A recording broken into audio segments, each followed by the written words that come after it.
Welcome to the Frenzy, everybody. It's the Iceman, Matt Freites, and we are here for some football frenzy. We're going to fire some coaches today. We're going to talk about some fraud programs, and hopefully we'll move it along to get to the NFL. Welcome, everybody. As I said, Iceman, Matt Freites, and of course, back after 2 weeks, the coach, Brad Powell. Brad, it's good to see you. Iceman, good to see you too, my friend. Duty called last week, little dad duty, as it goes sometimes. But glad to be back at it this week. Tons of drama, as you know, I love the drama in the college football world to talk about, and looking forward to getting into it. There was some drama, and it's something that I sort of alluded to last week. I did a solo episode. It's been a minute since I've done one of those, but it was a good time. And yes, there's some drama we got to talk about, but I do want to say, man, I have to send my condolences because both of your kids had the same thing, hand, foot, and mouth at the same time.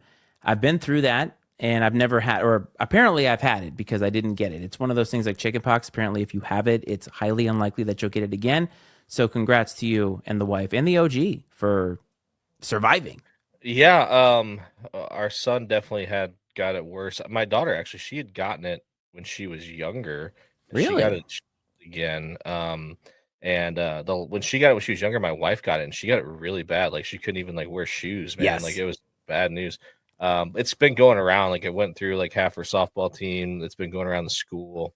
My mom lives 30 miles away. It's been going around the schools there. So I don't know what it is, or who patient zero was of the hand, foot, and mouth epidemic of 2025. But glad we're on the mend here. Little guy's still randomly battling a fever, but that's just life of preschool, I guess.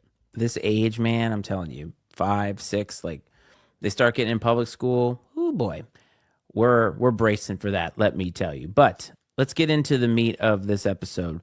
Last week, I talked about Penn State. Now, you and I texted throughout, I think, the entirety of the Penn State-Oregon game, which seems like an eternity ago, especially if you're a Penn State fan. And then Penn State did the thing that felt like they could not do, and they lost to UCLA. Would you agree with me that UCLA probably was the biggest laughingstock of Power 4 college football up until that point? Yes, they were certainly in the conversation, no doubt about that. And they fired their coach. The poor guy, Neuheisel, right? I can't remember his first name, but he's the interim. He's calling the plays. He forgot to push the button on his headset a few times to even get a play in. And they still managed to win the game. And for a while they were really putting it on him. I know Penn State kind of came back there and made it interesting down the wire, but UCLA gets a W somehow, some way, in front of a couple thousand fans at the Rose Bowl, I'm sure. And that's just it. And I do think I saw that James Franklin mentioned travel among the reasons that he thought his team struggled, and he did. And I text you and I said, if he even says anything about travel, if I was in that room, I would say, well, it didn't seem to bother Oregon last week. It's funny you mentioned that because I was on Political Football last night. I jumped on just to chat it up with the guys, and we got to Penn State. We got there because I mentioned that, or Dave asked, when is Mike McDaniel going to get fired? And I said, hopefully when Virginia Tech ponies up the dough to make him the head coach. And we kind of got into how that would be a fun experiment. And he took the on-ramp to say, well, now that we're talking about this, and he mentioned Penn State, and we started talking about it, and how James Franklin is the kind of coach where if he comes and sits on your couch, you're going to want to play for that guy. There's something about him, probably the way that he presents himself. He's very old school in that feel. Remember I said that about Brent Pry, that he was a guy, hey, if he's on the couch and he's like, hey, I'm going to take care of your kid, you kind of believe that. And that's not really how college football works anymore. But also at the same time, they've never won anything of consequence. Even if you look at the players that have gone into the NFL, how many of them have really excelled when they get to the NFL? Not as many as you would think based off of how good their teams have been historically. But then Dave said something that I wanted to debate with you, was Penn State is not an upper echelon program in college football. He kind of hypothesized there's 10 or 11 programs that are elite, and then there's a second tier there. And Penn State is kind of nearer to that tier with your Tennessees and other programs, Miami's, programs like that, and that they're not what they think that they are. So I wanted to start the conversation there. In terms of like results, I would agree. I think in terms of like resources and what they should be, I would disagree. But I guess it really just comes down to what's happening on the field and the results are certainly second tier results, despite the talent level and the resources and all those things I just mentioned. So, and that's what's tough though. The conversation still comes back to what we always talk about here. Like, totally understand. I mean, I think James Franklin's fraudulent, but like, I do too. I'm not a if you truther at fire all. him, then who else? Then who? Well, You know, that's the thing, right? Is I read an article that was like James Franklin is the guy before the guy. And I thought, what the hell does that mean? Because you always hear like you don't want to be the guy who follows the guy. Well, what if there is a coach who is what Dave said, the Mark Richt to Kirby Smart, where I'm keeping the seat warm for you, and then you're going to come in there.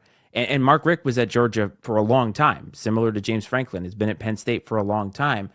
And what if there is a coach out there who comes in and can do all of the things that James Franklin was unable to do and get Penn State to that elite level? And I think that's very valid. I'm again 4-21 against the or the top 10. I think he's like 2-21 against the top 6, which hurts my heart that Frank Beamer is the worst in that category. But again, Frank Beamer couldn't win the big game. That was something that was mentioned about him. But James Franklin has that in spades, and said somehow it's like he's an excellent head coach. At what point are we going to change that? it's very he's very Brian Kelly at Notre Dame esque. Brian Kelly lost a lot of games that were like head scratchers, and he could never win the big game, and The got blown biggest out in a game. lot of big games. And Yes. so there, I mean, I think there's a lot of parallels. And again, I mean, I fell in the same trap. It's like, well, gosh, like you fire him. I'm like, it's really hard to do what he's currently doing. To go 9-3, 10-2, like consistently, like, and that's what James Franklin's been doing. It's really hard to do that. That's not like something that you can take for granted. But I agree at a program like a Penn State or a Notre Dame, like you have higher expectations. There's tradition there, and you have, again, like I said, the resources to facilitate those desires. And when you have someone at the helm that seems to not be able to put those resources to use in the best way or utilize them the best way to get the results necessary, it's frustrating. And it does take, like, granted, Marcus Freeman still has a lot to prove, but he's at least shown that he can win the big games. He can beat some of these, top teams. Yeah, he's had his head scratchers too, but he's also a first time head coach that's young and figuring things out and got kind of thrown in the fire a little bit. James Franklin, got hired away from Vanderbilt to take that job after having a little bit of success there. And he's been there for a long time, like you said. And you'd think he'd be beyond some of that. I mean, he should be taking that next step and establishing Penn State as an elite program. And he just he can't break through that wall. And it's not as if he hasn't had talented players, at least talented college players, on his roster.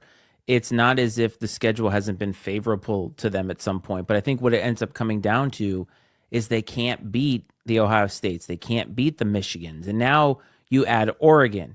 And if USC ever gets it together, and if Washington ever gets it together, these are programs that have had a lot of success and can certainly come in and be formidable. I mean, right now in the new look Big Ten, there's one champion, and that's Oregon, an old Pac 12 school. You know what I mean? And there is something to be said about is Penn State falling behind the longer that they stay with James Franklin. I mean, they could easily go 10-2 potentially. I don't think that's in the cards because I think they still have some tough sledding to go here. But when do you pull the trigger? Like, what is the line? Because it feels like if Penn State, maybe this is a hot take, if Penn State was truly an elite program the way that they think that they are, wouldn't they not have gotten rid of James Franklin already? Maybe so. Maybe. I mean, I don't know, man. Like, I'd be very curious. I think in today's modern landscape, like you're going to be more impatient than ever because of the money that's being poured into the roster. And if you're not getting the results, people are going to quit ponying up the dough. And especially in the day and age now of revenue sharing, like if that revenue sharing isn't, resulting in wins and big time wins at a school like that, you're gonna start wondering if we have the right guy at the helm. I don't know when the right time is. That's a question that I think is really hard to answer. Um, but this might be the time. You just hired the most you have the highest paid defensive coordinator in the country in Jim Knowles, and you just gave up 42 points to UCLA, who was managed to be held to 14 points by Northwestern, 10 points by New Mexico, 10 points by Utah, and 23 by UNLV. You know what I mean? They scored like the combined amount that they'd scored all season long in that one game. I mean, and we know Nico's a good player. He was a good player at Tennessee. I mean, we've talked about that decision or whatever, but I mean, maybe New Heisel's the guy to unlock that potential UCLA for him. But 42 points to UCLA with an interim head coach, a program that's on life support by all intents and purposes, is unacceptable when you have the roster and the coaching staff that they have in place at Penn State. Here's a criteria to think about. Last year, Ryan Day was the guy that we talked about in this vein quite a bit. And what do you think, if I were to ask you directly, what is the criteria that would more likely get him fired? I'm talking about Ryan Day at Ohio State. Would you say it's losing to Michigan is the number one criteria? For Ryan Day, yes. Probably yes. Consistently losing to Michigan, yes. So think about that for a minute. Think about that's the criteria for Ohio State. That's an elite program. Ohio State, by resources and field results, is an elite program, I would say. Dave might disagree, but I think you probably understand what I mean here. Yeah. And losing to your one big rival, that's the bar that you have to meet, right? If Ryan Day had beaten Michigan last year but didn't win the national championship, everything is probably fine. He did it in reverse order, and I think that national championship may have gone a long way to keeping him on the sidelines there. If he loses to Michigan this year, that national championship gets wiped away. So knowing that now, Penn State has lost to their rivals in all the big schools 4 out of 25 times that they have played them under James Franklin, and he's still sitting on that sideline. What that tells me is their criteria, they may not even know what their criteria is. It's way lower than losing to your one rival. I think that's Ohio State having those kind of standards may be crazy, but I think at this level of college football, the amount of money that's getting paid, that tells me that their standards are super high, and that is what makes them feel elite to me. Yeah, that's fair. And I think that that's one thing. Penn State, I don't know if they have that team. I don't know if they have like a tried and true rival, and part of that's probably because they were, they're not by today's standard, they're a traditional Big Ten team, but they were an independent for a really long time before they joined the Big Ten, and so they didn't have those long-standing rivalries like the Ohio State-Michigan game.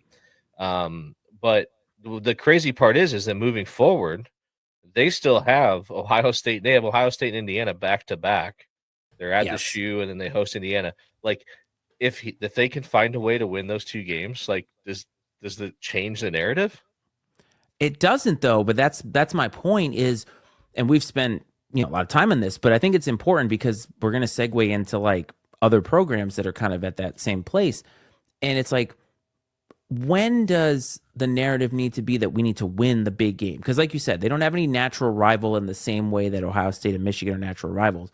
But if you've been in the Big Ten as long as they have, you never beat Ohio State, you never beat Michigan, what is the criteria then?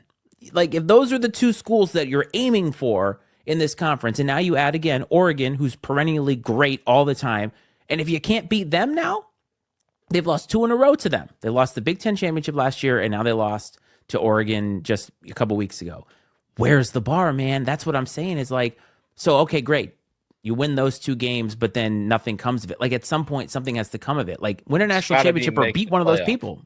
Is it make the playoff, though? Because Probably is, honestly. But remember last year, they made it to the semis, right? I think against Notre Dame. And they played nobody to get there. And you and I both said it could make the semifinals, but they played nobody to get there. Unless they beat Notre Dame, that's the only way that we're going to legitimize that run in the playoff. They didn't do that. And so, I don't know, man. It's just frustrating because I'm not even a Penn State fan, but I'm looking at this and thinking, with the amount of money that's getting thrown around, decide you want to be 9-3 every year or decide that you want to be a national championship contender every year. Do something. I don't care what it is, but the longer that they wait, and don't do anything is actually a decision that they're making. Oh, 100% it is. Yeah, like the fact that there is no decision is definitely a decision. And it probably takes, I think I heard the buyout. I don't know, I'm probably just pulling this out of my rear end in true Iceman and coach fashion, Perfect. but I thought I heard it was like 25 million. So It's I'm sure high. that that's a roadblock to be considered. It's And nothing compared to an SEC buyout. Freaking buy him out and right. just get your guy, because like you win a national championship and that 25 million will be well spent. Yes, absolutely. And I don't know, do you think that some of it's like, I mean, because I sit there and wonder, like, let's talk about this for a moment. Sure. Let's say hypothetically, like, Ohio or Penn State, they finish the season poorly. They do decide to move on from James Franklin. Who do you think is someone who can come in and take them to the next level and get over that hump that would take that job? That's interesting because, okay, so think about Penn State and where we see them. Like, what SEC school would you stop at that you would say, oh, if they're coaching there, they would definitely take this job? Like, was it Eli Drinkowitz at Missouri? Would he take the Penn State job? Would that be a See, total? You know what I mean? I saw a video, and this guy's like, I think, and he mentioned Clark Lee at Vanderbilt. He mentioned Drinkowitz at Missouri, and he's like, I think these guys would like to go take real power forward job. I'm like, they have one, like they have one. Like I that's what I was just blown away by what I'm like. You're talking about guys that have like they're coaching, their head coaches in the SEC. Like I think Missouri is a better job than like Mississippi State. Like Oh, yes. or whatever things like. I mean, yeah, there's definitely tiers in the SEC, but I oh man, like a bad job in the SEC is still better than I think. Like I think that like Vanderbilt, not even like not even like current Vanderbilt. I think that Vanderbilt's a better job than like Illinois. Like a Really? middle of the pack, Illinois? like Big Ten job. I mean, I just think that like a low level, what's considered to be a low level SEC job is better than a middle of the pack Big Ten job, in Oh my opinion. boy. That's interesting because Vanderbilt has been a laughing stock in the SEC forever. And there's only two guys that I can think of in my lifetime who have brought them any level of success. And it's the current guy, Clark Lee, and James Franklin. That's it. Right? So James Franklin took the move to Penn State. If Penn State calls Clark Lee, he's 100% taking that job. You think 100% so? taking. Yes, because like, Yeah, I think again, he's a Vandy alum. You think that matters? I look, the check is going to be big. And I just believe that that's the case. But also, Penn State still has this aura to them that people believe that they are at a higher tier than I think they actually are based off of the results of the last 20 years or so. And I think that the perception is that is a better job than Vanderbilt. SEC be damned, because many people see the bottom half of the SEC as not as appealing, right? Is Indiana an appealing job just because Kirk Cignetti has made a great impact there? No, like that's not an impact job, even though it's a Big Ten job and the Big Ten is a lot better than it once was. You know what I mean? I think that that does matter to people. And I think I that think if Kirk Cignetti would take the Penn State job. 100% he would. I mean, I know Rick, sorry, buddy. I know that you think he wants to live in Bloomington his whole life, but unfortunately, he does want to move to Happy Valley if they come calling. And I just think that that's the case. I think that there are a ton of guys who would take that job, and even guys you think, that's surprising because they seem like they have a good gig. Penn State has some allure to them. I think it's the fact that they are in that old school category of old timey college football programs that were around and had so much success, but in the modern era have not been that. And who wouldn't want to be the guy to get them there, right? Oh yeah, you would be. I mean, yeah, I think you would be worshipped because there's certainly like unlike like the Alabamas of the world where you have Saban and Bear Bryant, like in even Florida State with Bobby Bowden, but Jimbo kind of like bridged that gap, to where it's like, okay, like you're not going to be necessarily compared to Bobby Bowden anymore because Jimbo won there too. But with Penn State, I think they are desperate for a new hero. After just kind of the Joe, everything that happened with Joe Pa and all that stuff, the Sandusky stuff. I mean, I think they're desperate for like a new legend to cling to, to sort of put that. I'm not saying that Joe Pa deserves that or anything else or whatever. Like, Oh, it's not. Yeah. It has nothing to do with it. I just think that they are desperate for something else, a new legacy to cling to, and sort of really put that behind them. And yeah, so I think there's definitely something attractive about being that person there. Like I said, I think that there's plenty of resources. I don't think that's a problem. Listen, if Nick Foles has a statue outside of Lincoln Financial Field for the Eagles, Clark Lee can get himself a statue in Happy Valley, wins a national title. All right. Like, that's just how it works. But okay. So when we talked about resources and we talked about these programs, the other school that was talked about heavily this week was Texas, because both of them fell out of the top 25, which is interesting in the sense that they were preseason ranked 1 and 2, which does help my argument that the preseason rankings are stupid, but I get why they exist. Anyway, so now they're out, and Texas is getting to that point where I don't know how they haven't gotten here yet, but Sark is starting to get questions about Arch, like real questions about his health and all of that. And I get the sense that he doesn't want to answer those questions. But look, they have a big game coming up this weekend. They're staring at possibly being 3-3. And what we were told is that this is the best prospect we've ever seen in college football history. I think there's trouble brewing, and I'm just so curious as to why it's being played this way. I'm not sure. I mean, I saw a video and it made me laugh. I was like, they're like, man, like I want to find Quinn Ewers and apologize to him because like I've ripped that guy apart for the last 3 years and maybe he wasn't the problem. Like, I mean, I said that. Remember when we came into the season? Did it tell us something that Arch Manning wasn't the starter over Quinn Ewers, especially after he got hurt and came back? Like, they brought him back. Yeah, like, is Sark not the genius we all think he is? I see. Sark has been sort of ornery. Now, I know that for the most part, he is kind of that prickly coach guy, but he's been very ornery whenever he's been asked about Arch. And I don't know if that's the pressure being ramped up or if something is wrong and he's just not handling it well. I don't know. It's very, very weird because that team I've not seen a team be so up and down, not even up and down, like mid and down when you're supposed to be the number one team in the country. It's very strange to me. It is weird. And one thing I'll say too, I think that if there's anyone who's equipped, who has the support system in place to handle the criticism as a starting quarterback, it's Arch. I think that, I mean, I'm not saying it's probably still, I don't think he's probably very comfortable right now with what's going on and the scrutiny he's under, but at the end of the day, like, he's also a person that could just like walk away from all this and be perfectly fine. Like there's got to be you'd think there's some comfort in that, being like, I mean, I know that he's got a standard to live up to because of his name and things like that, but I still maintain that he's got to be banged up.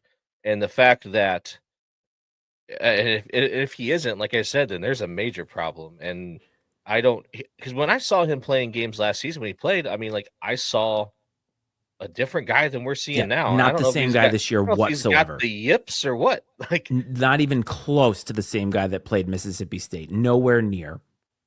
No, and it's I mean, who do you think really ultimately takes the fall if this season really goes off the rails? I mean, who's the scapegoat in this situation? But it's so multifaceted because it's not just hurting Texas.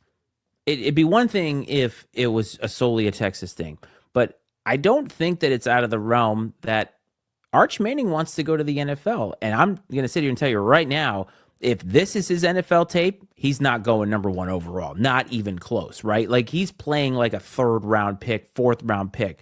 And those guys very rarely make it to the upper echelon in the NFL. So who is this helping?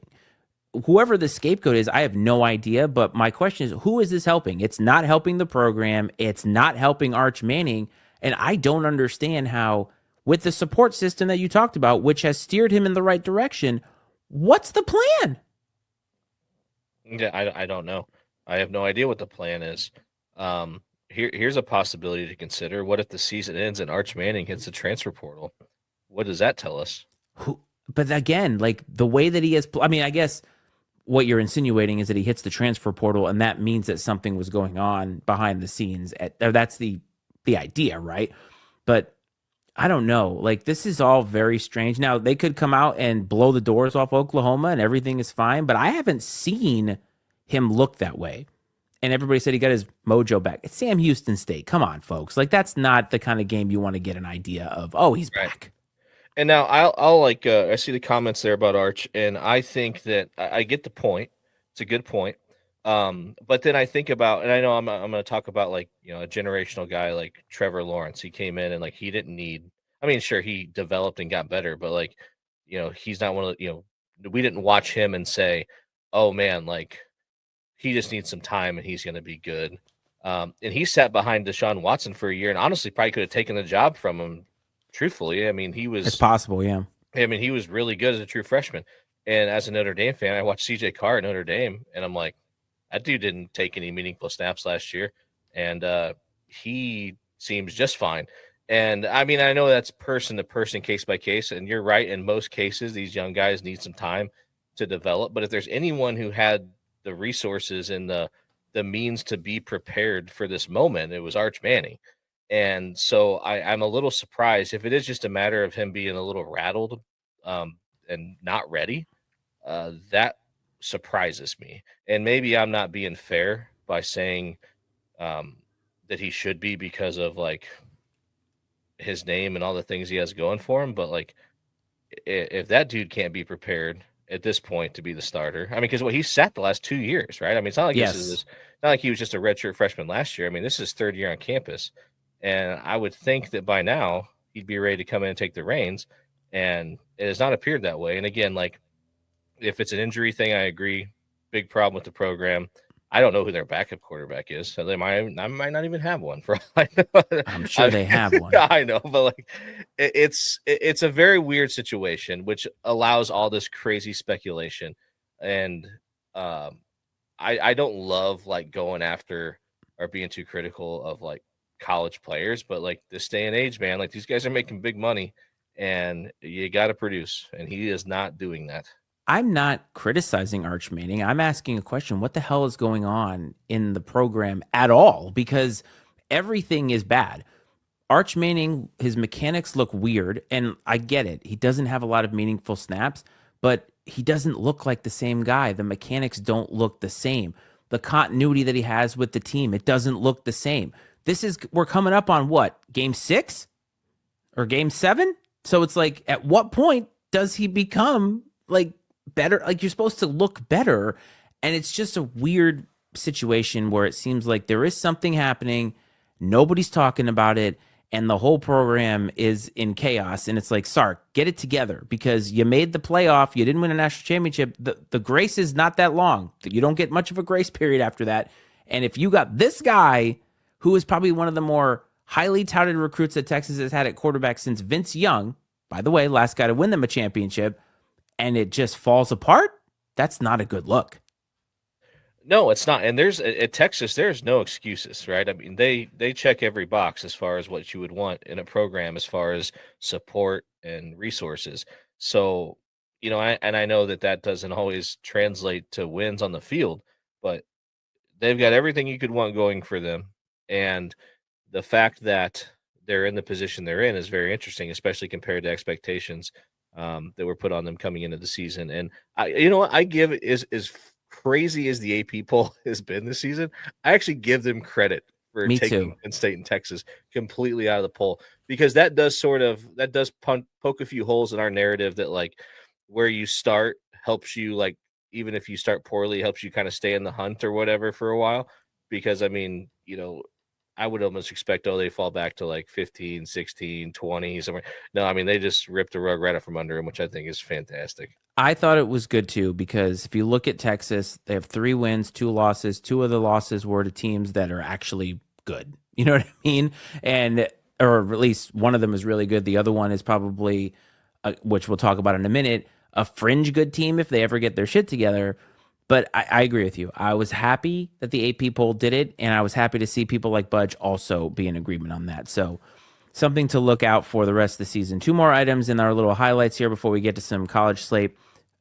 North Carolina football, it's a disaster, obviously. Bill Belichick is there. And a lot of people are making a big to do about this because they think that UNC needs to pull the rug out on this.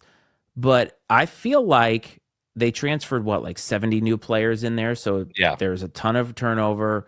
He's never coached in college. Did people really think that North Carolina football was just going to up and be good because Bill Belichick just stepped on the sidelines? To me, that seems kind of ludicrous and a little bit presumptuous of UNC football, of all programs, to think we're going to get it together right away. Yeah, 70 new guys in the program. That's a lot. Been a long time since Bill Belichick has coached any college football. And I think that someone looked that up, by the way. When was the last college football game that Bill Belichick actually coached in? Somebody in the comments do that for us. For some reason, I feel like he was at Navy. I don't know why that's. Yeah, probably, but like that's a long time ago. Yeah. When games are still in black and white on TV, probably. I think that I heard something along the lines of, I heard the trust the process was thrown out there. And like, I get that. And I think that people's problem isn't that they're losing, it's how it looks and how they're losing. Just the optics of it aren't great. And I again, like, I don't know what people expected. Like, Bill Belichick he's not a miracle worker. He's a football coach. By all accounts, he's a guy that wants things done a very specific way.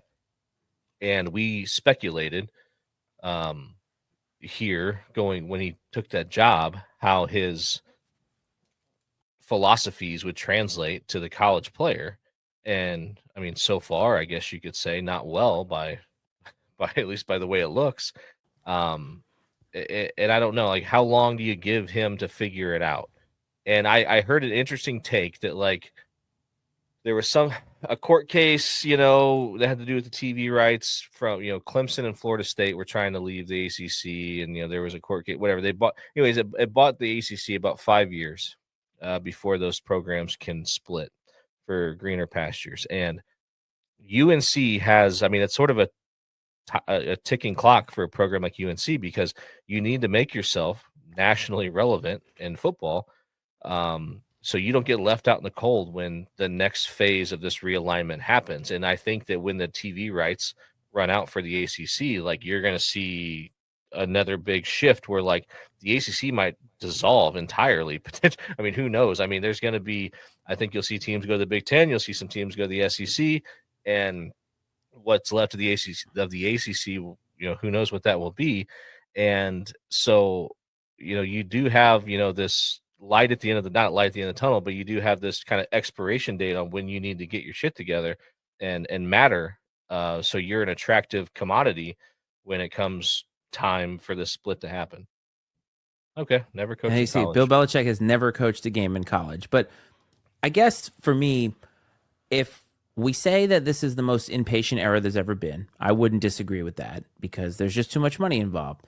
So if you're going to be impatient and your expectation is that you're going to turn a program around right away and you're going to transfer as many new people in as they did, if you're going to fire Bill Belichick in the middle of year one, why the hell are you hiring him in the first place? Like, if you want to be impatient, you got to hire somebody who at least has head coaching experience recently in college football, or else what are you doing? Like, that just feels like they have to at least give him this year. If they fire him, to me, it means that something else is going on that is affecting the results on the field, and that's a completely different story. But if it's just based on results, I mean, come on. Like, you're going to buy the guy out halfway through his first. Why the hell did you hire him? Yeah. I saw someone say, like, the parents are.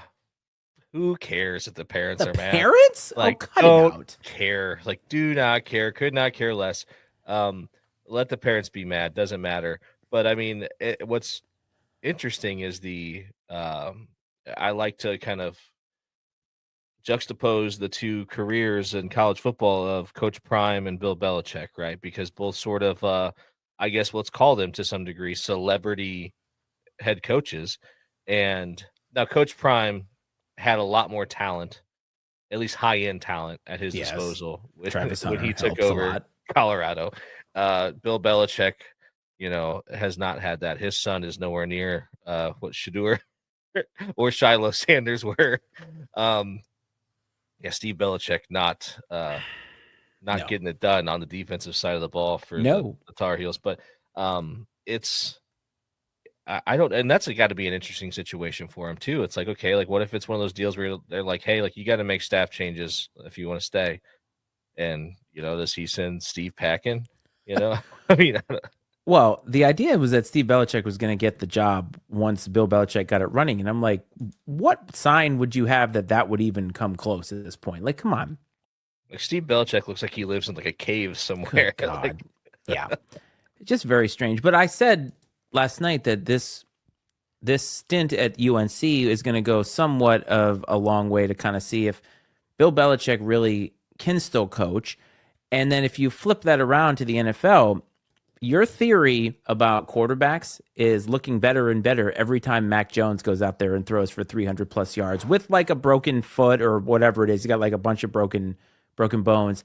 And under Kyle Shanahan, he looks like the guy that I think people thought that he could be, which is just amazing because if you remember, the 49ers traded all of those assets to pick number 3. They took Trey Lance, but the whole time, Kyle Shanahan said he wanted Mac Jones. He's got him now on the cheap, and the 49ers actually might still be viable because their schedule's easy, and they seem to have 2 quarterbacks who do the exact same thing. yeah, I think if you have the right coach in place, I think that the quarterback. I mean, yeah, you got to have a guy that can do what you need him to do, but like it's not quarterback by committee because you don't play more than one, but like it's just plug and play, man. And like Kyle Shanahan has proven that in his time in San Francisco. And obviously that doesn't work everywhere. We've seen plenty of backups come in other places and fail miserably. But, and of course, still a small sample size of Mac Jones. We'll see how the season finishes out. But, let's see. No, in there. Yeah, UNC No, has I not won mean, a conference championship since 1980. I wasn't born yet. No, that's true. But, Mac Brown had them going a little bit. I mean, they were decent. Mac Brown always lost the big game there, though. Right. Always lost the big game there. But he still won the bad ones. Like, and that's, you're right, what I mean? Right. That's what Belichick's not even doing that. But again, turned over 70 people. 70 people on the roster, which is like 3/4 of the roster at least. It's an entire NFL roster plus some. Yeah, and they usually carry a little over 100 guys, I think, typically it seems like, and that's a ton of people to turn over. And I heard someone say like there's some dissension among like the Mac Brown. I'm like Mac Brown players are still there. I'm like, what, both of them? Like how many of them are even left? Like it's the Mac Brown players. I mean, look, Mac Brown was old too. But anyway, my point is quarterbacks and coaching. And this kind of is going to loop us into some NFL stuff, and we'll get back to the college games in a minute. But Mac Jones obviously is in a situation where it works for him. And I heard this take recently, and it was about how I think Kyle Shanahan, Kevin O'Connell, coaches like that, they have a system in place that is more plug and play. And it's something that you've said is going to be more rampant in the NFL coming up there. And that the more I look at Bill Belichick now, remember, I used to say all the time that why does one singular person in the Brady Belichick era need credit when it's probably a combination of both? And the more time that goes by, the more bad that Bill Belichick looks coaching, the more I think the system was Tom Brady and that was just it. And that if Bill Belichick never had that, I don't think we'd be talking about him in the same way that we do now, because they had Mac Jones, who very clearly can play well in the right system, and they couldn't get it right. He looked worse and worse every year that went by. And I think it's just more of an indictment on him. But coaching, what's more important to you? Is it the system or a combination of the system and the culture? Because Mike McDaniel has a good system, but it seems like there's something wrong internally with that team. But Shanahan, they seem to have all of it. And Mike Vrabel in New England seems to have a culture that is sticking there. So like when you think about a coach in the NFL, what are some of the things you think are like important and why they would be successful somewhere? So let me start by saying this to provide context. So like in college football, high school football, college football, it's the Jimmies and the Joes. It's talent. It's players. Like players, talent wins, period, whatever. Obviously, but I mean, overall, talent wins. NFL, everybody's talented. The talent margin from team to team, like you mentioned in a video I saw, the talent from the best team in the league to the worst team in the league is marginal. And so then that brings in the other things in the equation, right? System, culture. And I think that I would say it's a combination of both, because I think that it takes a special person, a special culture to get buy-in from these guys, right? From grown men. I mean, and especially like, let's look at Mike McDaniel. Like, let's just be honest, like just visually from the outside looking in. If Mike McDaniel, I mean, obviously everyone deserves like the standard level of respect, but like, does Mike McDaniel give you the impression of someone who like demands like respect? No. You know what I mean? Like, not at all, right? And I'm not saying you can't be successful that way, but I can't see him being able to really like lean on a guy to get more out of him, and that guy just not laugh at him. You know, I mean, and it's like, and I'm not saying that's right. I'm not saying that's how it should be, but it's got to be a factor. And so for that reason, and we've talked about too, like I think he would maybe have some success in college because he probably is a little bit more relatable, and he's going to be older than a lot of those guys, which helps. But like, or all of them. But I think that culture really, really matters, and I know it's something it's a word that gets thrown around a lot, and some people just kind of like are, oh, that's overrated and this and that, but like in a world where everything else, I mean, the NFL is designed to be as equal as possible and to give every team an equal chance to be successful, and I think Yes. it does come down to things like culture. I mean, the Cleveland Browns, like the Cleveland Browns are bad Yes. because they just have a terrible culture, and a lot of it comes from the owner down, right? The In these Jets, organizations, the Jets, another one, Bengals just too. I know they have Joe Burrow right now, Bengals. but Bengals. I I mean, mean, up until Raiders recently, the tradition. I mean, Lions, Raiders. yeah. I mean, there's some teams that have some a broken culture, and like, and you could say what you want about the Cowboys even, but like I think you could say that the Cowboys at least have, and I mean, like you could be critical of like their lack of like playoff success, but you can't deny that they have a culture, right? I mean, Mm-hmm. the Cowboys have an identity, Mm-hmm. and I think that raises the floor for them. The floor is higher for an organization that has an established like culture and a standard, which I think the Cowboys do. Now, do they meet expectations based off, you know, the talent that they have and things like that? Maybe not always, but like I- it's so I think it's so important, again, not to be redundant, but when everything else is equal, those little things mean a lot. And that's why, like, I think that the Lions and Dan Campbell, like he's established and created a culture there. And that's why, Jared Goff's been average at best, and like he's excelling there within that system and culture. This is fascinating now because I'm thinking about teams in the NFL that have been historically successful or coaches who've been historically successful. And it's Andy Reid gets Patrick Mahomes, but I would say that Andy Reid has a certain culture that sort of goes with him, right? Like Yeah. they buy into what Andy Reid is all about because he buys into the players. It's sort of like a symbiotic thing. I would say that the Steelers have a culture, right? They Yes. have something that is very tangible that you kind of know, oh, this is what this team is about. And there's teams that we perennially think of that are anti that. Do we or that we don't ever think can win a serious game in the NFL? I think you probably can think of half the league. Sometimes you're like, I would never think that, like the Dolphins are a perfect example. Even if the Dolphins are talented, and they have been under Mike McDaniel, have we ever thought that they would be a true contender? No, because they as an organization don't have an identity in any way that is somewhat stable that continues to go with them. And we made fun of Dan Campbell when he was hired. We made fun of him when he talked about biting kneecaps off. But the culture actually works and it's now there. And you wonder, how long can this be sustainable? How long can Dan Campbell keep this up? Because they have something that unifies the whole team. Buffalo, their culture is the fact that everybody fucking loves Josh Allen. That's their culture. And they play so hard for that guy. That those little things matter. And now thinking about the whole league, it's like, wow, no wonder some of these teams like the Cardinals, who have been around forever, nothing to show for it because you don't think of anything when you think of them besides not winning. Is there a helicopter landing on your roof? There is. Yes. Are the Navy SEALs ready to No, raid your? yes, they are. Yes. Yes, I may or may not be here very, very soon. That'd be great for the show. No, I mean, you're right. There's just there's an identity. And I think even like, looking back to like this, the St. Louis Rams, like the greatest show on turf, like highly talented, but like they had an identity, right? Which, identity slash culture that had been Yes. established. And I think you could probably look at nearly every successful franchise that's had like sustained success and, put your finger on something about it that you feel like was at the heart of all of it. And, um, beyond the measurables like, talent, obviously. And so to circle all the way back to your original question, like, yes, I think that stuff matters. I think it matters a lot. And I mean, I think I incorporate like system and culture together because I think that you need them both. Like, I don't think that one can get you by without the other.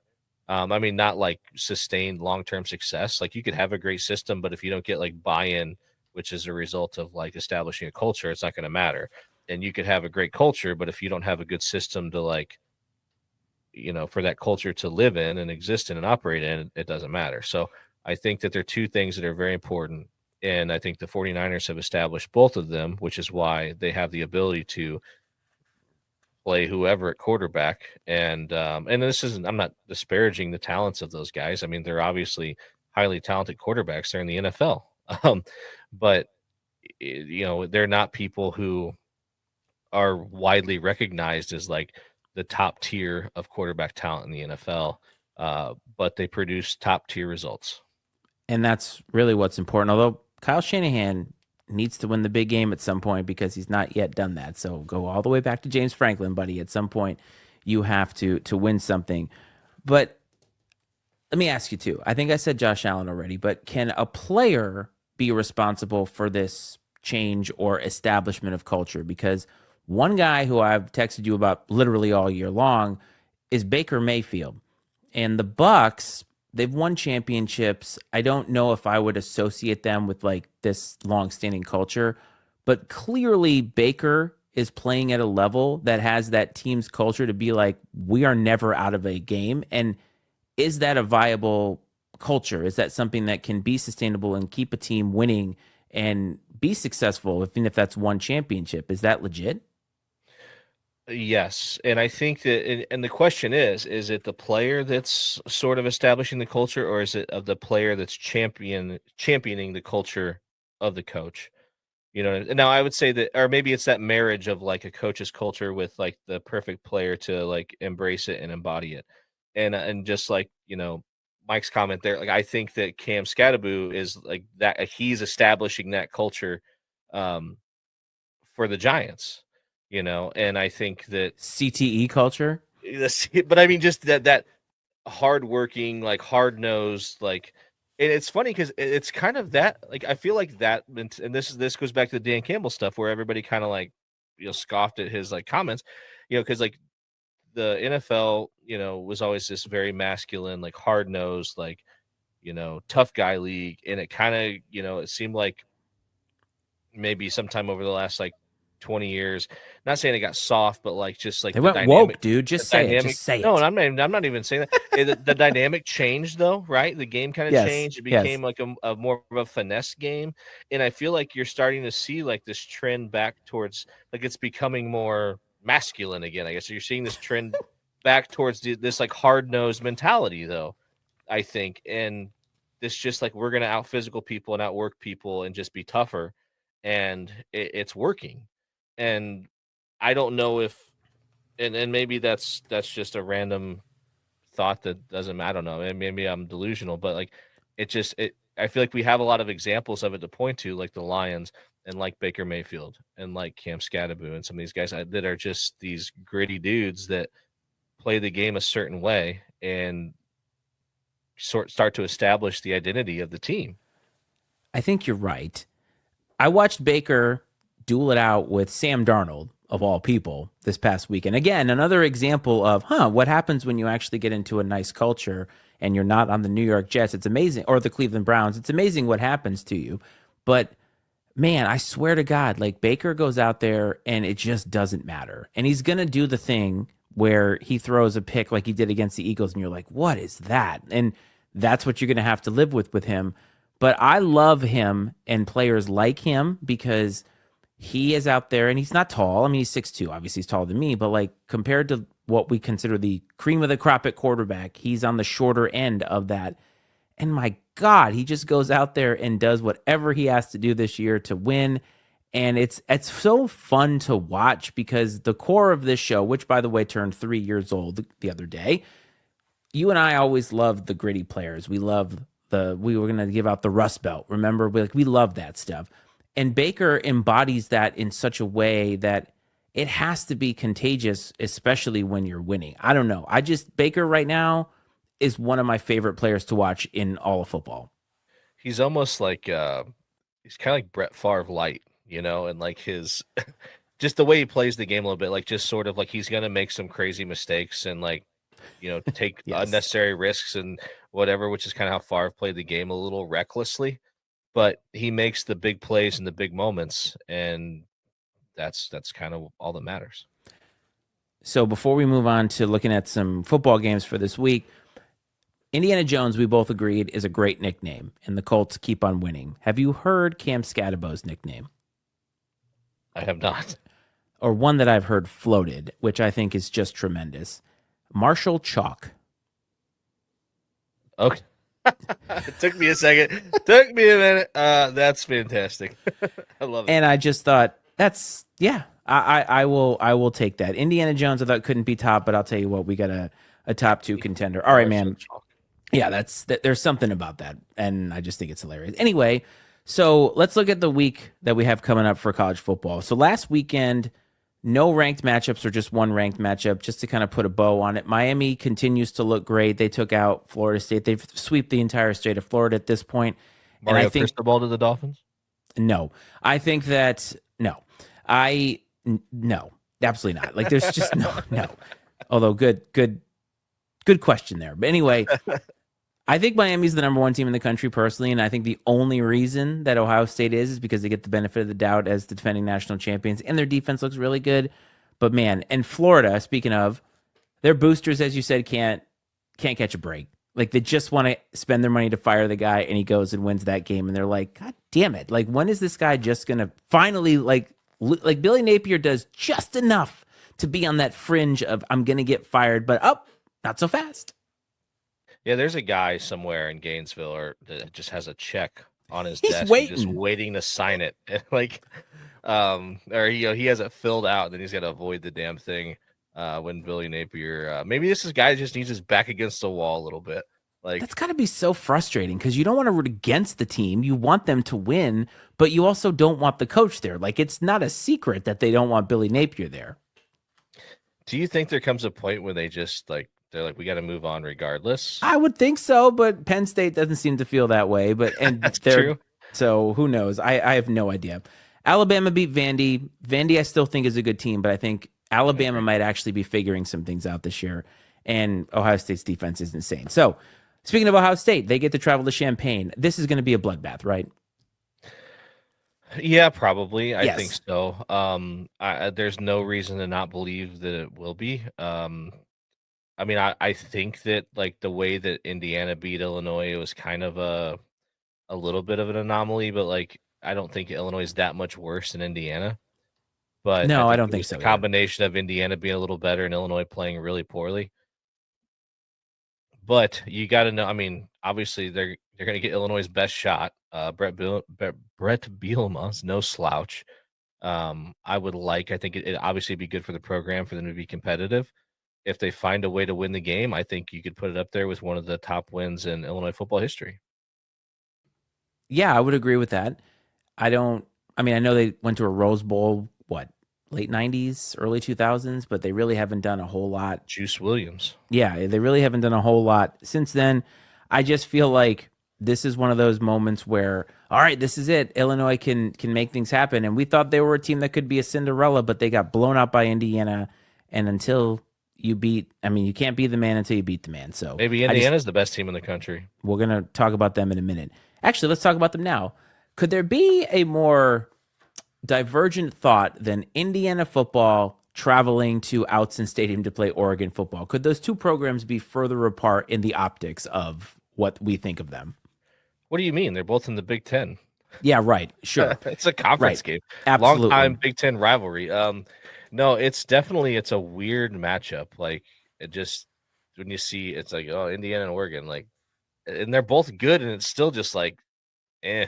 Like it just doesn't feel like a game that you'd want to turn on TV. But it's I a mean, top we're 10 matchup. This is a big right. I deal. know that's why I'm saying that. That explained like that's like I'm trying to back up your point of like that. It's just so weird, like that. It just I don't know. It's very strange, but like in a top 10 matchup at Autzen Stadium, and you would think it's like, oh, is this Oregon and Washington? Like Oregon and USC? Like, no, it's Oregon and Indiana. It's just very strange. I mean, I think that this game though, I think this will decide who's the number one contender um to take a shot at the top dog Ohio State. I looked at this game and I still did a double take and had to go back and be like, wait a minute, there's numbers next to both of these teams, single digit numbers next to both of these teams, because I almost skipped over it because I still don't see Indiana and think top 10 program. And that's kind of where we are, where this game is fascinating in that regard. And I really, I hope Indiana doesn't get blown out. Like, I hope they keep it close because even if they lose and it's a close game, I think that still tells us that Indiana's still good. Like, I don't want the shine to be taken off of Indiana, if that makes sense. I think I agree. I think Oregon is really good. Like I know you said you think Ohio State is the best team. This clearly the second best team in the country in your opinion. Like I think Oregon. I've been very impressed by them. I I have think they are two. very very good. Did you see Signetti's like press conference this week where he's just like glazing Oregon and Dan Lanning, like just he like literally he's doing everything in his power to not like give them any ammunition. Like he's like they are very talented. He's one of the most talented up and coming head coaches. He's going to be one of the greats. Like it's just like it's so awkward because you know exactly what he's doing. He's just trying to not give them any ammunition at all, which is I mean good for him because that hasn't worked out well for anyone else. Just ask No, Mike Gundy. But I I really like Dan Lanning though, and he's just a fiery guy. He's a great coach, and they have a good football team. I expect this to be a good football game. I I don't hope think so. I really do, man. I think this is going to be a good football game, and I think it will tell us more about Indiana than it'll tell us about Oregon. I think so too. Another Big Ten game that seems strange, Michigan at USC. Now, USC lost to Illinois, and the reason I bring this up, do you remember that commenter on TikTok who ultimately ended up telling me that Oregon won the national championship because nobody plays all their good players in the playoff anymore? Do you remember that guy, that back and That's forth the that I most had? ridiculous Right. ridiculous thing ever. Yes. It started out because apparently a Big Ten team can't beat a Pac 12 team. And I immediately said, you mean when Michigan beat Washington? And they said, well, you're bringing up the past. Well, okay. Anyway, but that exchange ended up getting Dave texting me this: USC blew up the Pac 12 so they could lose at Illinois at 9 a.m. Pacific. And I thought that was hysterically funny because it's true. It is. And I really hope that whenever like whatever college football is going to be happens that they regress back into like geographical aligned divisions or something because it's I mean, don't get me wrong, like I think it's cool like the thought of like USC coming to play a game in like Champaign, Illinois, like that's cool for Illinois fans.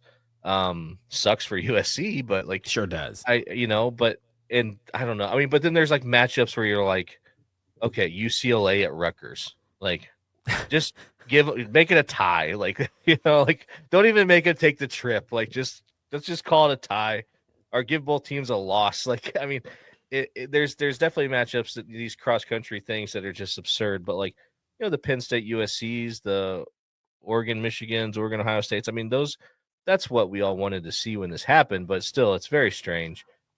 Especially with the time differences. When you add the time zones to it, the disparities, and then like when you add things like big noon kickoff that like to take a game that should be a primetime game and play it at noon is absurd, or 11 my time, or like I said on 9 o'clock Pacific. I mean, the only great part about that, I guess, if you live, in the Pacific time zone, is you're literally getting football right off the bat in the morning, man, with your breakfast. I didn't So mind it when we would visit Hawaii and the NFL would start at like 7 a.m. or 8 a.m. or whatever. And it's like, man, Sunday night football's over. It's 6 o'clock. I'm ready to go. Like we still got the whole, I can go to bed early. So Yeah. there is some merit to it. The reason I bring this up though is Michigan is such a weird team because they're an enigma. We don't really know how good they are. And I agree. their one big game was on the road against Oklahoma, which they lost. I mean, they didn't get blown out. So this is kind of another test of, okay, USC is good but not great. You got to travel on the road. You kind of need to win this one to give me a little bit of confidence that you are actually a good football team, but I just feel like they're an enigma. So that's why I put that one down there. I need USC. My Notre Dame fandom needs USC to blow them out. Yeah, good luck. So Alabama, we talked about Missouri earlier. Alabama, their reward for beating Vanderbilt after beating Georgia is now getting to play Missouri on the road. This one to me is intriguing because I feel like this is two big games in a row, and you're looking to see, does Alabama respond here? Because this is a target on your back game for sure, and going into a road environment that I don't know I would consider hostile per se, but obviously Missouri is talented, and I think Alabama needs to watch out here because they've been riding high, and you know how it goes, man. It only takes 1 week to overlook. Oh man, like I know that I mean Budge said it early in the year, like don't sell your Alabama stock, and I think he's right. They've looked really good the last few weeks, and I think that they look really good. What at Georgia? Was it Georgia, right? Yeah. Yes. Mm-hmm. And they look great against Georgia. And then they looked good against Vandy.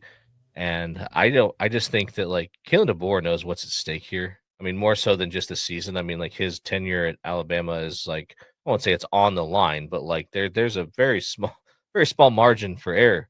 And so I think that you're going to see the best version of Alabama. I think, like you said, they're figuring some things out. And I just don't think that Missouri's quite ready for this. I don't think they're ready to beat them, but I could see the first half being kind of tough. And maybe very similar to the Vandy game where it takes a little bit for that talent disparity to really come out, really shine. But I agree with you about Alabama. I only say that to watch out because it sometimes is hard when you have big game after big game after big game. And these are SEC. And it's the Big Ten, as noted by UCLA. It's a bloodbath out there.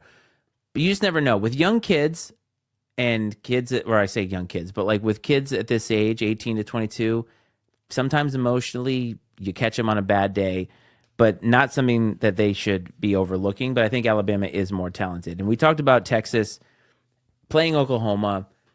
I think John Mateer is going to try and come back, which, I mean, if he's ready to come back, sure. But at the same time, if Oklahoma can win with their backup, I would think they should keep him out until he is fully healthy. Maybe there's some pressure to win this game, or maybe they just want to bury Texas for good.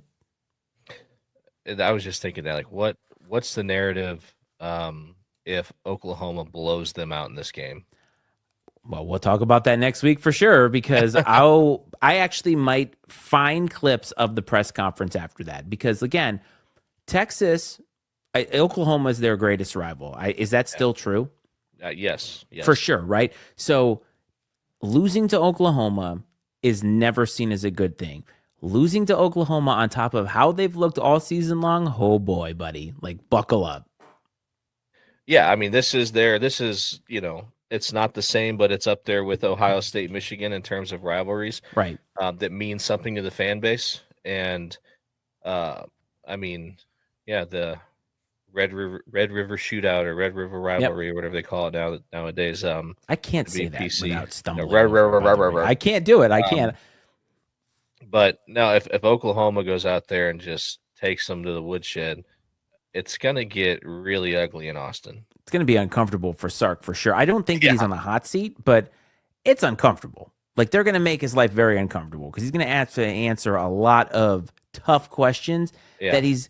The prickly coach bit only works so far, but when you start piling up losses, especially to your rivals, you can't get away with that shit anymore. Like you've got to be more straight-laced with it. Like how many tirades can you have when these questions are being asked that are legitimate questions? Like if Brian Kelly loses more games, no, yes, right. Okay, I just said no, yes, right. I agree with you is what I'm saying. Sark is gonna. I don't know. Sark could be in trouble. They got to figure this shit out. But I think I would not be surprised if Oklahoma does blow the doors off of them, especially if Mateer comes back and he's healthy. He was a Heisman frontrunner before he got hurt. I think it's Carson Beck now, but like or Dante Moore. But you get my point, right? Like they were looking good. I will be. I kind of almost want that to happen only because we'll get to talk about it. Yeah, be good drama. Speaking of drama, Florida, Texas A&M. So Texas A&M, Mike Elko and the boys, top 5 program. But they're another program that I feel like we never think, oh, they can win the biggest one. And here comes Florida, the Florida Boosters, and Billy Napier. I don't think they're winning 2 big games in a row personally, but let's watch out because I feel like Billy Napier is ready to fuck around and keep his job. Well, again, I'm looking at this through my Irish-colored glasses, and I need Texas A&M to Go get it done Aggies. here. What is it? Gig 'em? Is that what they say down there? Yes. So Will we see you doing the sway at the bonfire and all that? they are. I do still I do think I've heard people say this, and I do think there's some truth to it that like Texas A&M, like they're like a cult, Yes. borderline cult. It's weird. It's definitely weird for sure. Mike Elko's one of them right now, but I agree. I think the Aggies are going to win, but man, I swear, Billy Napier living on the edge. We talked about Brian Kelly, South Carolina. So South Carolina had high hopes, haven't really delivered on that. Brian Kelly can't really afford a loss to the Gamecocks. This is kind of a weird, like, which narrative is going to win out here? Because let me ask you, if Shane Beamer loses this game, and let's say that they make a bowl game, but they're 6-6, like, is Shane Beamer kind of feeling a little less stable in his job because they had high hopes and they didn't work out? Similar to Brent Pry. Yeah, I think so. I mean, I don't know why he wouldn't be feeling that way. Are you thinking though that you want to get rid of him if you're like South Carolina? Not rid of him, but if you're like, okay, maybe this isn't our guy. Like, are you starting to think that way, or is it just more of a, hey, we gotta do better? Yeah, I mean, like even some of the best programs have had those bad seasons here and there that pop up where just everything goes wrong. Has he built up enough equity to like weather one of those seasons? I guess we might find out.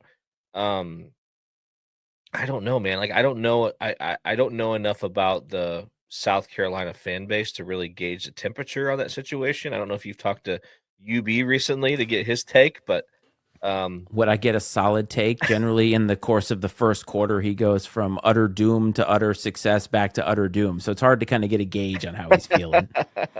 But I mean, and that's the best part, though. Is like that might be a question for him, though. Is like, where's the I'll ask him. Benchmark here? Like where is there a world where he doesn't keep his job after this season? He grilled me on Brent Pry. Don't forget, he's like, how many wins does he need to keep his job? I'm like, none. He needs to be gone. Yeah. How many wins does Shane Beamer need to keep his job? Well, it's more coming into the season, they were preseason ranked in the top 15. I think they were like number 11. And Sellers got hurt in their first loss. So I understand that completely. But they haven't looked the part.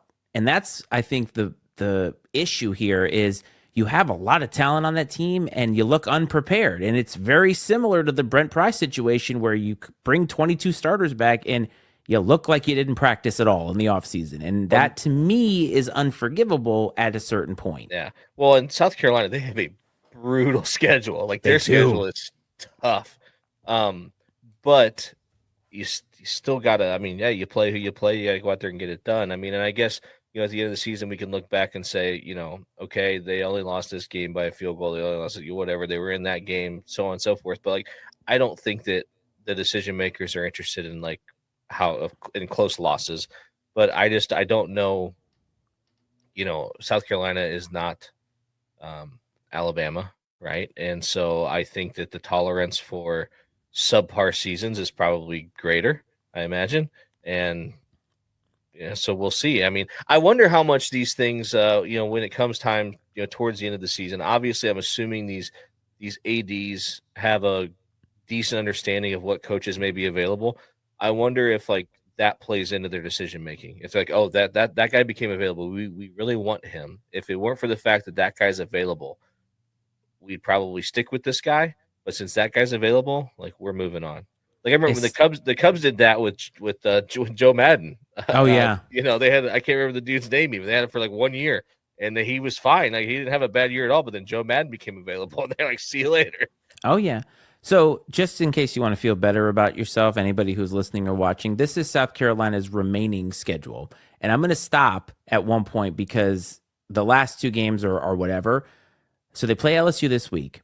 Then they play Oklahoma. Then they play Alabama. Then they play Ole Miss. Then they play Texas A&M, all in a row. Brutal. That's like 0-5 potentially. So you're sitting here thinking they could be 3-7 after that run. Those are all teams that, like, at some point in time, earlier in the year, before the year, different people have had in their playoff. Yeah. You know what I mean? Like, and like probably at least there's a likelihood that two of those teams will be playoff teams. It's impossible, I think, for them all four to be, just because they're going to beat each other up. Sure. But like, there's a good chance that two of those teams are playoff teams. This is crazy, though. They don't play a team. This is the only team they play outside of the top 6 for the next 5 games. And that's insane. And to think then they get Coastal and they end the season against Clemson, and that's their right. Like, that's one of their rivals. You lose to Clemson, oh boy. And they did a lot of that. This Clemson team. Yes, correct. And oh my God, that would be what happened to Dabo. Anyway, there's that one. The last one I wanted to mention was Arizona State at Utah. The only reason is, buddy, this is like another great Big 12 game. It's at 7:30 Eastern. They did it correctly finally. Yeah, at least this one is played at normal time, like prime time. Yes. Arizona. I don't think Arizona State they don't have the Scattaboo magic that they had last year. No. Utah doesn't appear to, I mean, they're a good team, but like I think, Texas Tech appears to be the cream of the crop in the Big 12 so far. So it'll be, I mean, it's an important game for these two programs to keep themselves in the conversation, but I feel like this is it's weird saying this, but almost like a second tier Big 12 game, which, I don't know. But it's at the proper time. It is. Honestly, this is when Texas Tech and Utah should have been. But I don't really think Texas Tech would have lost either way, because they seem like their money has been well spent. And I would be very surprised if Texas Tech was not the representative of the Big 12 in the playoff, because they look better than every other team that I've watched play. Yeah, they look really good. Yes. And I mean, and I haven't seen much where he talks about it this year. I'm sure he has, but like I know last year, like Budge was really high on Texas Tech, and they had a decent year last year, but they've really turned the corner this year. Yes. So a couple of NFL games that I'm interested in. There's not that many, because I feel like it's still too early to kind of know like what's what. A lot of bad teams playing bad teams. But we talked about the 49ers and the Bucs earlier. They're playing each other, so we're going to get to possibly see Mac Jones do his thing again, and Baker's balls will be on display as they are every single week. I'll be fascinated to watch this one because, again, this is like two cultures now for different reasons meeting each other. And I think that Kyle Shanahan is a superior coach to Todd Bowles, but Baker seems to do everything that he can to win a football game. So I think that'll be fun to watch, especially if you have Red Zone. But go Baker. Yeah, I mean, I think that's a game where, like, me as like a more casual NFL fan, like, I mean, yes, I'm a Colts fan, I guess, if I, but I'm not like real passionate about it. As a casual NFL fan, this is a game I want to watch. Like, I'm not going to be upset no matter who wins. These are two teams I think that are fun to watch, that have a lot of good narratives and storylines around them, and so I'm looking forward to what should be a good game. Yeah, I mean, Buccaneers will win the final seconds. All of their games have been that, so that's a pretty solid take. Yeah, Baker it'd be like that South Park meme of his balls in the wheelbarrow rolling. I have that on hand every week so that I can send it to somebody. Because somebody will text me, they'll be like, Baker, and I'm like, this is all I have for you. And it's just Randy Marsh with his balls in a wheelbarrow walking around South Park, because that's what it is. Like, Baker legit just takes them and plops them in and says, all right, let's drive the field and get whatever we need to get. And it's incredible. But the other thing is Lions and Chiefs, and we talked about culture and how these are two teams and two franchises that feel like they may be going in opposite directions. I mean, I don't want to say I'm going to count the Chiefs out yet, but their schedule is pretty favorable the rest of the year. So if they lose this game, which I feel like they're going to, because the Lions are the best team in the NFL right now. I understand that there's other good teams, but they look like they are missing nothing. Dan Campbell has the heartbeat of that team. And the Chiefs have Patrick Mahomes, and they have some good receivers, but it seems like they have nothing else. It seems like the mojo is kind of gone. And I feel like I don't know. This to me feels like teams that are going the opposite direction, which means the Chiefs are going to win the Super Bowl. I think the reason it feels that way is that there was a lot of question marks about the Lions coming into the season losing. My goodness, of course I can't think of the man's name. I could probably recall it anytime. The Bears head coach, their offensive coordinator, and Ben so I Johnson. think Ben Johnson. Yes, very common name. That's why I couldn't remember it. Anyways, I think losing him, people wonder what that was going to look like. And did they lose their D coordinator too? Yes, unfortunately, Aaron Glenn is the head coach of the 0-5 turnover-less New York Jets. So lost both coordinators, and I think we all wondered how much that was the culture, right, and how much of it is just good coordinators. It's culture's winning and it's prevailing, and I think that's why we feel really good about the Lions, because we're like, okay, like there's staying power here, and then you're right, like the Chiefs, they just don't look good. I mean, there's plenty of time for them to figure it out. But are the Kansas City Chiefs and Taylor Swift's career on parallel trajectories? That's It's funny. I heard that she released an album recently, and I've heard that like even her like biggest fans are not pleased. I heard that recently, and I think Dave made the comment that Travis Kelce and Taylor Swift seem to be on the same trajectory because both of them can't do what they used to be able to do at a high level, and he's like a big Swiftie. I don't know. It's not really my genre of music that I would listen to, but the Chiefs feel like this team, like last year, they won a lot of games without a lot of weapons, but this past Monday night, they lose to the Jags. Did you see Trevor Lawrence fall down, managed to get back up and still run into the end zone without being touched? Like he wasn't touched whatsoever. And it's like, they didn't lose those games. Right. Yeah. I did not see that, but they're losing to teams we're not used to seeing them lose to. They're just not looking good. No. And then there's, and then Mike's talking about, there's definitely like some potential, some parallels to like the Pats, where they had that little bit of a lull there after, their early run of success.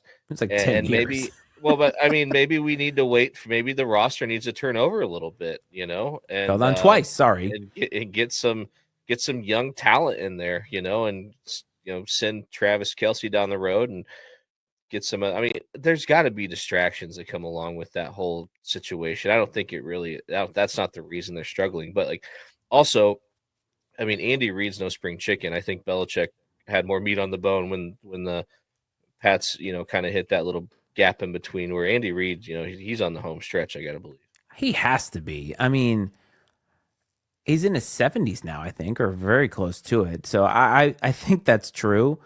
But as we had a comment here about Mahomes, I mean, he's one of the best quarterbacks I've ever seen play. Certainly most talented, and certainly can do things and win games in ways that other guys can't. And you have to believe it until he proves that he can't do it. But I think it's going to be a struggle. But I think the Lions are going to win this game.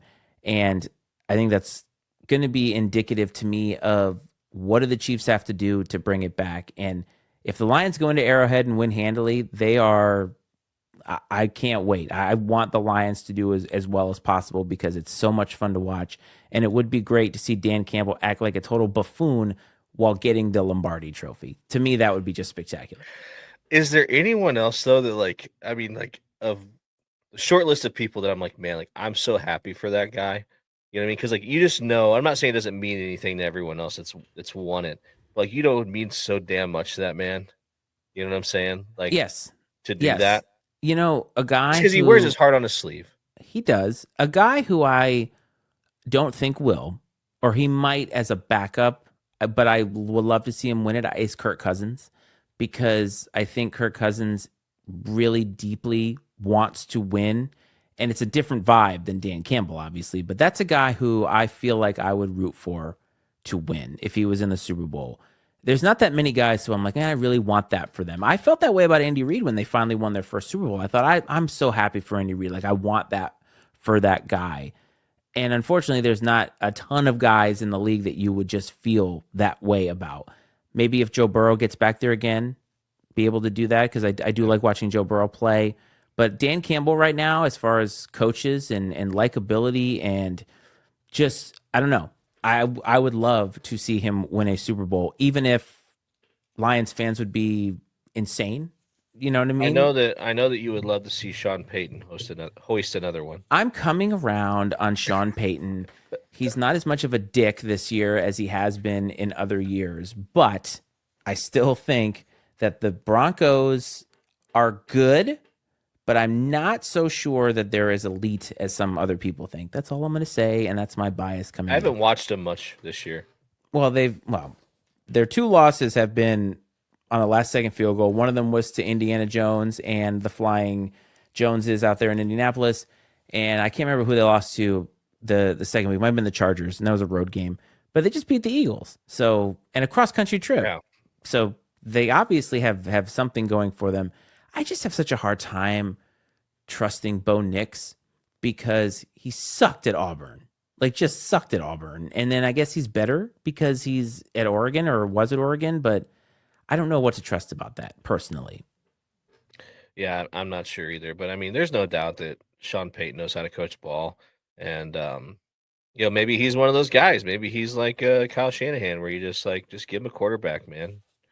I think that's what he prefers because, like, Drew Brees, when you really look at Drew Brees, he was the ultimate. I'm going to say this, but I don't mean it in the negative. Game manager type quarterback.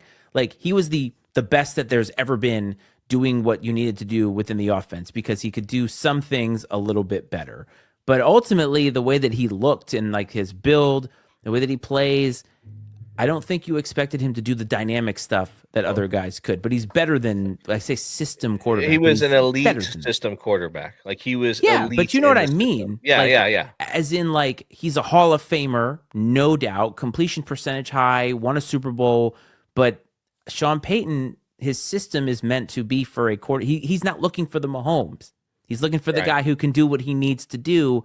And that's kind of like Bo Nix is in that same mold, but I don't think he's Drew Brees, obviously. And the comparisons have been there because Peyton took him. That's just my opinion.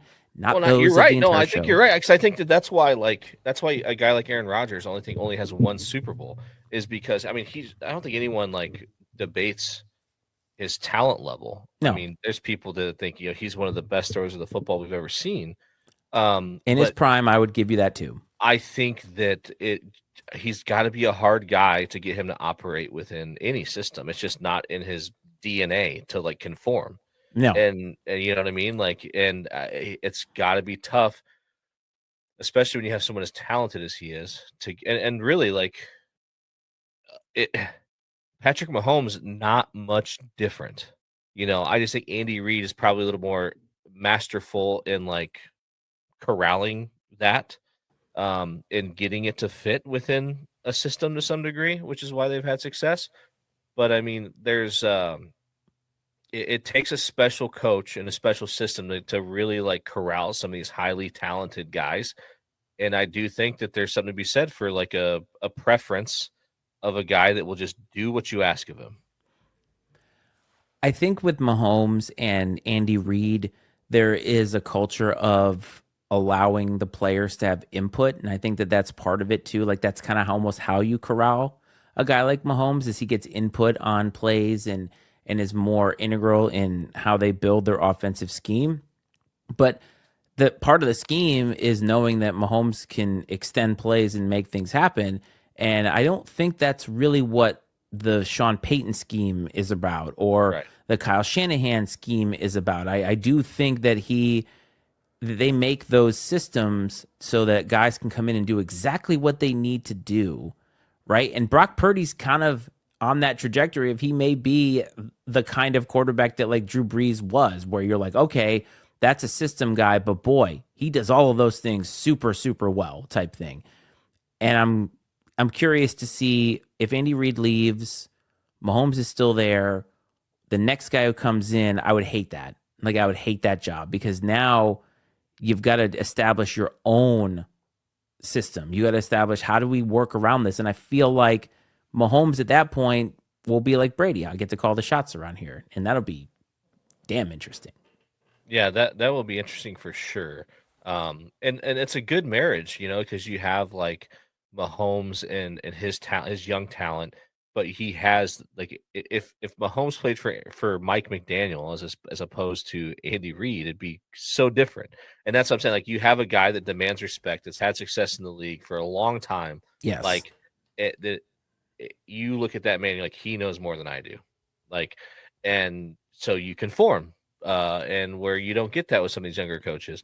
And so I think that, what, like you said, I think that you get Mahomes to play within a system, but like I said, what he brings to the table is his ability to extend plays when things go off script. And that's something that is like, that's an intangible that not every quarterback has. And that's what I think really makes him elite is, yes, he can play within the system and do things on time, but then when it all falls apart, like he makes plays that other guys can't make. Agreed. Look, buddy, we have gotten to the end here. We talked about a lot. I mean, we kind of went back and forth, a little bit less structured, but some of these topics kind of wove into each other between college and the NFL. And I always love chopping it up with you about football. It was a tough 2 weeks, man. I mean, we didn't have it, and obviously I did the show last week, but there's a different vibe whenever we get to talk football. So Yeah, luckily, we absolutely. have a big game or big weekend of football coming up this weekend, and hopefully we'll get to catch some college action. You and I tend to be more busy on Sundays, so I kind of catch NFL as I can get it on Red Zone, but lots of college stuff. So before we get out of here, my man, anything you want to tell all of our peeps? Just appreciate those of you participating tonight. It's been a lot of fun, a lot of good banter back and forth, a lot of good takes and opinions. It's always fun to do this, man. It's a pleasure. Glad to see that Marshall Chalk got in the end zone again. Love to see that. Uh, Wonderful nickname. And fun football season it's been, and we're just really getting into it. There's so much more that will happen and transpire, and it's going to be a lot of fun to continue to talk about it every week. Agreed. And also baseball playoffs. We're getting to the league championship series in baseball. Yankees are out. The Phillies are out. The Dodgers are moving on. So I'm going to tell you, there's a lot of sports happening right now, and we are here to cover as much of it. Before we get out of here, if you want to leave us a take, 703-718-6314 is the number. You can search INC Sports, Iceman and Coach on social media. Do whatever you want with that information. We're just happy that you are here in some capacity. So for me, the coach, and everybody that's here, we will see you next time. This is Football Frenzy.